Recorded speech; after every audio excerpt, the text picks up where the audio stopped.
Your tone is going to be the first thing that people hear whenever they hear you perform on your instrument. The way you sound in your horn makes a huge difference. And in this video, we're going to give you 6 tips on how you can develop your sound and develop your tone on brass instruments using singing.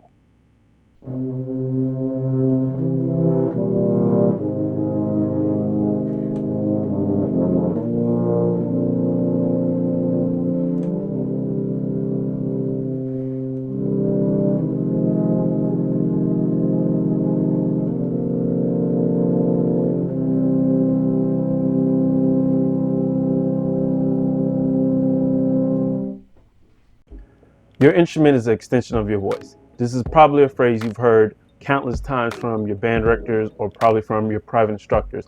And this idea and this concept is actually very, very true. The idea behind the concept is that the things that you do vocally will transition to what you do on your actual instrument. And this is a combination of a lot of factors. Of course, it's a combination of airspeed, air pressure, but more importantly, it has to do with what are your vocal cords and what your vocal folds are doing as you are playing through your instrument. You could think of your instrument as a horn. What a horn does is amplifies the sound that is coming through it. And in this case, your voice is the main source and your instrument is the horn. That is the amplifier, and that's the thing that is pushing your sound forward. So the things that you do mechanically with your vocal folds are going to have a huge effect on what you sound like and what you can produce on your instrument itself. The first big concept I had with singing and with my brass instrument was actually from my college professor at Bethune-Cookman University, Mr. Jeff Thomas. And during a lesson, I was playing through the music, I had prepared my music, I was practicing, and I thought I aced it. And then he stopped me and said, "You're not playing any of the notes." And I'm like, "What are you talking about? I know these notes. I've known these notes for years. You know, I spent time working on it." And he said, no, you know the fingerings for the notes, but you don't know how the notes actually sound. And so he took me to the piano and we sat there and we played through the piano, all of my notes, and we had to sing through them. Because the concept that I was not understanding at the time was the actual tone quality that I was producing on my instrument, I wasn't hearing it. And because I wasn't hearing it, I also wasn't actually developing and reproducing those actual tones.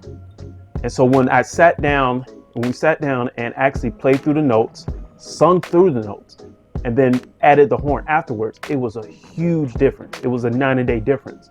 Now I wasn't just thinking about notes, I was thinking about pitch, I was thinking about tonality, and I was thinking of how does this sound on my instrument. Not only that I teach band, but I also teach choir as well. And time after time again, I found that students who participate in both band and choir, they develop a very good tone on their band instruments very, very quickly. And this is one, because they're using some of these same concepts of air. They're using the same concepts of producing and controlling the air, but more importantly, they're getting a sense of tonality. And I found with my vocal students, once they understand the idea of a rounded sound, when they translate that to their band instrument, it just becomes second nature to them. At that point, they're not thinking specifically of developing a tone, they're just thinking of using their singing voice through their instrument. So here are 6 tips to help you develop your tone on your brass instrument using singing. So the first tip is going to be long tones. Long tones is something that you can't avoid. And not only do you have to develop your long tones on your actual primary instrument, but you have to develop them in singing. So when you're developing your long tones in singing, what this requires you to do is requires you to have that vertical space in your mouth. So typically when we're talking about vocal, we're say a dropped jaw. Same concept in band. Whenever you're saying da, we have a very big vertical space in our mouth, and that dropped jaw is what we use to produce that rounded sound. Well, the same concept is going to be in singing for developing your tone. So take your long tones the same way you would hold them out for very, very long periods of time on your instrument. Do the exact same thing using your voice.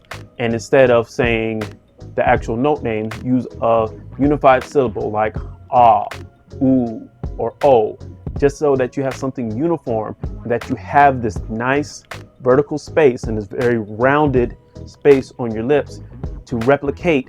What you're basically doing is replicating the idea of a horn or the bell of your instrument. Second tip, learn the solfege. So what the solfege is a system of short words, or more specifically vowels, that we use in vocal music in order to give some type of foundation into reading the music and understanding vowel placements. So the solfege is do, re, mi, fa, sol, la, ti, and do. Understanding where these lie on your instrument and where they lie in your key is going to help you develop a better sense of tonality. Because now when you understand that do, that's the tonic of whatever key you're playing in, now you're understanding, okay, this is home bass. And so understanding that and be able to sing that in your music and understand where that placement is going to help you have a better sense of tonality on that piece of music. Tip number 3, sing through your band music that you normally have using syllables. So we like to use neutral syllables like lu, la, u, or o. And what we're trying to do is understanding that singing style and how it can relate into your band music. And more importantly, getting that tonality of your band music. This also helps reinforce you working on those vocal cords and helps you understand what producing a singing-like quality means on your instrument. Tip number 4, think like a vocalist, not an instrumentalist. So what I mean by this, I don't want you to think whenever you're playing as this kind of your instrument as a tool. Think of your instrument as some type of free-flowing device. So when we're singing, we're not thinking of very rigid type of movement. We're thinking of nice flowing lines. We're thinking about smooth and connected notes. Basically, we're thinking of legato style. And when it comes to playing on your instrument, in order to fully develop that tone and get a good sense of where your tone is, you cannot think in absolutes. Okay, and this may require you to play around with whatever literature you're playing with. So this is where the deeper emotional aspect comes into your music. Okay, how are you going to connect these notes? What type of articulation are you using? Are you using a soft, delicate articulation here, or do you need something that needs a little bit more force? You never want to think of something as an attack, or you don't ever think of something as something that is very rigid. Just try and think of a line, smooth line, and how can you paint and create that line using your instrument. Utilizing your air control. So one of the more important things about understanding how your air works is the control of your air, and singing helps that out a whole lot. You will realize very, very quickly that you think it's very easy to sing through a phrase, but you realize that it's actually not. And that comes from controlling your air and understanding how to meter your air properly through phrases. So take your exercises that you had before and try singing through the phrase without stopping. And understand how your air pressure feels when you're singing and how you need to meter off and control that air through that passage. Now take that same concept and bring it to your instrument. Now obviously for your instrument is going to be different.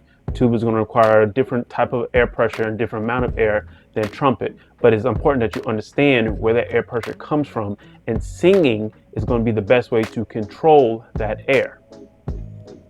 And tip number 6, sing with a tuner. So singing with a tuner is great because it actually gives you an accurate representation of how well in tune you are when singing.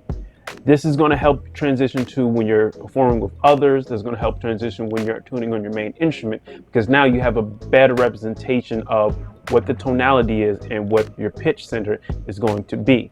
So very similar to when I'm practicing my long tones. If I'm practicing my long tones, I like to practice with a tuner so I can see right where I land on the tuner. If I'm a few cents sharp or a few cents flat, the same thing you do when you're singing. Okay, you have to understand where's the dead center of that pitch and what do you have to do to manipulate to make sure that you're in tune and you're singing that on pitch. So those are my tips for understanding how to transition singing into your actual tone development on your brass instruments. I hope this helped you out a lot. This is coming from somebody who kind of did the best of both worlds. I was an instrumentalist for a very, very long time. And as I became a choir director as well, I try to take a lot of concepts I use in band into the vocal space as well. And also took a lot of the concepts I learned in being in a barbershop quartet, the Miamians. I took a lot of those fundamental ideas and concepts when it comes to singing and tone production. I took those and used those into my band and choir classes as well. And I found successes in utilizing the differences of band and choir and how you can put those two together to make a nice blended sound and develop tone quality on your instrument.